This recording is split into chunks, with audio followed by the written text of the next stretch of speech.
Hi friends, welcome to Hima's recipe. ഇന്ന് നമുക്ക് വളരെ ഈസി ആയിട്ട് തയ്യാറാക്കാവുന്ന ഒരു സ്നാക്സിൻ്റെ റെസിപ്പി നോക്കാം. ഇന്ന് ഞാനിവിടെ അവതരിപ്പിക്കുന്നത് ആലു ടിക്കിയുടെ റെസിപ്പിയാണ്. ഇതൊരു ടീ ടൈപ്പ് സ്നാക്സ് ആണ്. എങ്ങനെയാണ് വളരെ സിമ്പിളായിട്ടുള്ള ആലു ടിക്കി തയ്യാറാക്കുന്നത് എന്ന് നോക്കാം.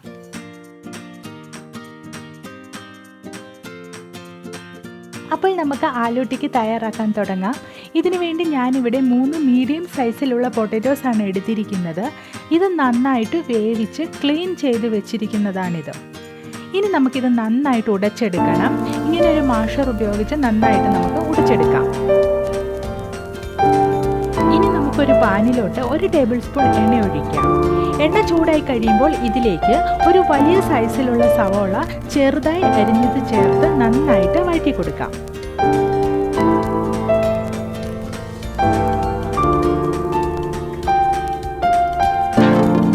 ഈ സവോളയിലേക്ക് അല്പം ഉപ്പ് ചേർത്തിട്ട് വഴറ്റിയെടുക്കാം. ഇങ്ങനെ വഴറ്റി കഴിഞ്ഞാൽ സവോള നമുക്ക് പെട്ടെന്ന് വഴന്ന് കിട്ടുന്നതാണ്. ഇപ്പോൾ നമ്മുടെ സവോള ഒരുവിധം വഴന്നു വന്നിട്ടുണ്ട്. ഈ സമയം നമുക്ക് 1 table spoon ginger garlic paste ഇതിലേക്ക് ചേർക്കാം. ഇനി ഇത് നന്നായി ഒന്നുകൂടി വഴറ്റിയെടുക്കണം. ജിഞ്ചർ ഗാർലിക് പേസ്റ്റിൻ്റെ ആ റോ സ്മെല്ല് മാറുന്നത് വരെ നമുക്ക് നന്നായി വഴറ്റിയെടുക്കാം. ഇപ്പോൾ നമ്മുടെ സവോളയും ജിഞ്ചർ ഗാർലിക് പേസ്റ്റും നന്നായി വഴന്നു കിട്ടിയിട്ടുണ്ട്. ഇനി നമുക്ക് ഇതിലേക്ക് മസാലാസ് ആണ് ചേർത്ത് കൊടുക്കുന്നത്. ഞാനിവിടെ 1/2 ടീസ്പൂൺ മഞ്ഞൾപ്പൊടി, 2 ടീസ്പൂൺ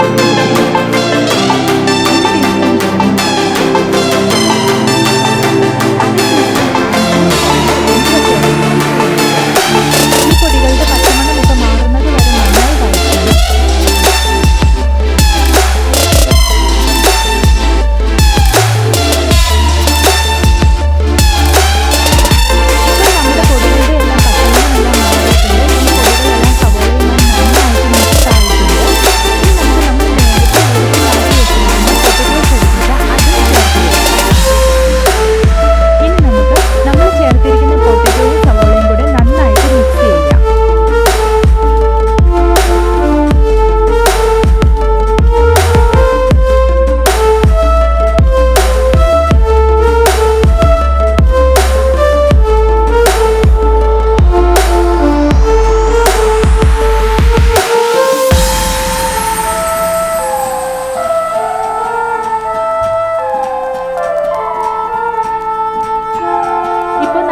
പൊട്ടറ്റോയും സവോളയും നന്നായിട്ട് മിക്സ് ആയിട്ടുണ്ട്. ഈ സമയത്ത് നമുക്ക് ഉപ്പൊക്കെ ടേസ്റ്റ് ചെയ്ത് നോക്കാം. നമ്മൾ സവോള വഴറ്റിയ സമയത്ത് മാത്രമേ ഉപ്പ് ചേർത്തിട്ടുള്ളൂ. പാകത്തിന് ഉപ്പുണ്ടോ എന്ന് നോക്കാം. ഉപ്പ് കുറവാണെങ്കിൽ ഈ സമയത്ത് നമുക്ക് അല്പം ഉപ്പ് കൂടി ചേർത്ത് കൊടുക്കാം.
അപ്പോൾ നമ്മുടെ ആലു ടിക്കിയുടെ മിക്സ് തയ്യാറായിട്ടുണ്ട്.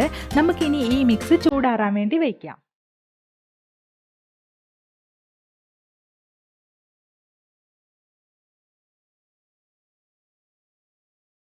ഇപ്പോൾ ഈ മിക്സിൻ്റെ ചൂടൊക്കെ ആറിയിട്ടുണ്ട്. ഇനി നമുക്കിത് ആലു ടിക്കിയുടെ ഷേപ്പിലോട്ട് മാറ്റിയെടുക്കാം. അതിനായിട്ട് ഞാനിവിടെ കയ്യിൽ അല്പം എണ്ണ തൂവിയിട്ടുണ്ട്. ഇത് നമ്മുടെ കയ്യിലോട്ട് ഈ മാവ് ഒട്ടിപ്പിടിക്കാതിരിക്കാനായിട്ടാണ്. ഇനി നമുക്ക് ഒരു നാരങ്ങയുടെ വലുപ്പത്തിലും നമ്മുടെ ഈ മിക്സ് എടുക്കാം. ഇത് നന്നായിട്ട് ഉരുട്ടിയിട്ട് കയ്യിൽ വെച്ച് ജസ്റ്റ് ഒന്ന് പ്രസ് ചെയ്തിട്ട് ആ ഒരു ഷേപ്പ് ആക്കി എടുക്കാം. നോർമലി ആലു ടിക്കിയുടെ ഷേപ്പ് ഇതാണ്.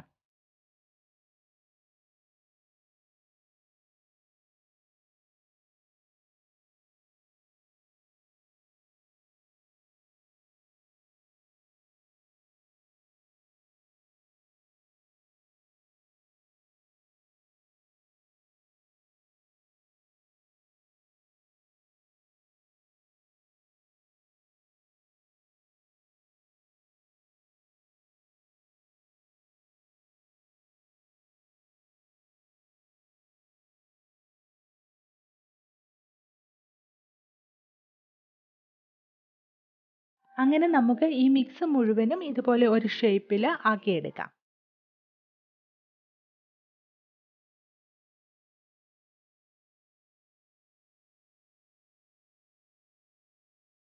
ഇപ്പോൾ നമുക്ക് ഫ്രൈ ചെയ്യാൻ ആവശ്യമായിട്ടുള്ള എണ്ണ നന്നായിട്ട് ചൂടായിട്ടുണ്ട്. നമുക്കിനി ഈ എണ്ണയിലേക്ക് ഓരോ ടിക്കിയും ഇട്ട് കൊടുത്ത് നന്നായിട്ട് ഫ്രൈ ചെയ്തെടുക്കാം. എണ്ണ നന്നായി ചൂടായതിന് ശേഷം മാത്രമേ നമ്മൾ ഈ ടിക്കി ഇതിനകത്തോട്ട് ഇട്ട് കൊടുക്കാവൂ, അല്ലെങ്കിൽ എണ്ണയിലോട്ട് ഇടുമ്പോഴത്തേക്കും ഇത് പൊട്ടിപ്പോകുന്നതാണ്.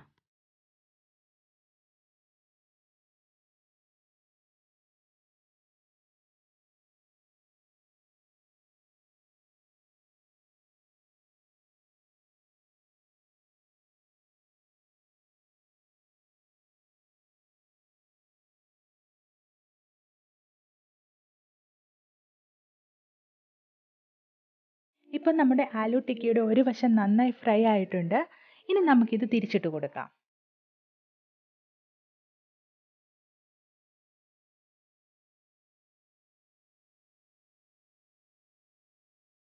ഇപ്പോൾ നമ്മുടെ ആലു ടിക്കി നല്ല ഗോൾഡൻ ബ്രൗൺ കളർ ആയിട്ടുണ്ട്.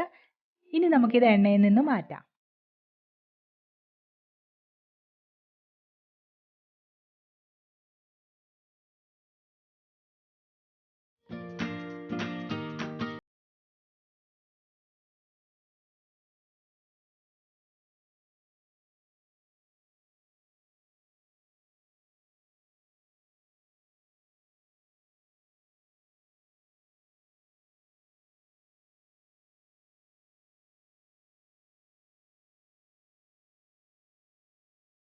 ടേസ്റ്റി ആയിട്ടുള്ള ആലു ടിക്കി റെഡി ആയിട്ടുണ്ട്.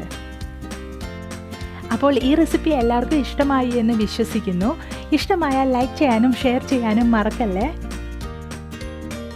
കൂടാതെ ഈ ചാനൽ സബ്സ്ക്രൈബ് ചെയ്യുക, തൊട്ടടുത്തുള്ള ബെൽ ബട്ടണും ക്ലിക്ക് ചെയ്യുക.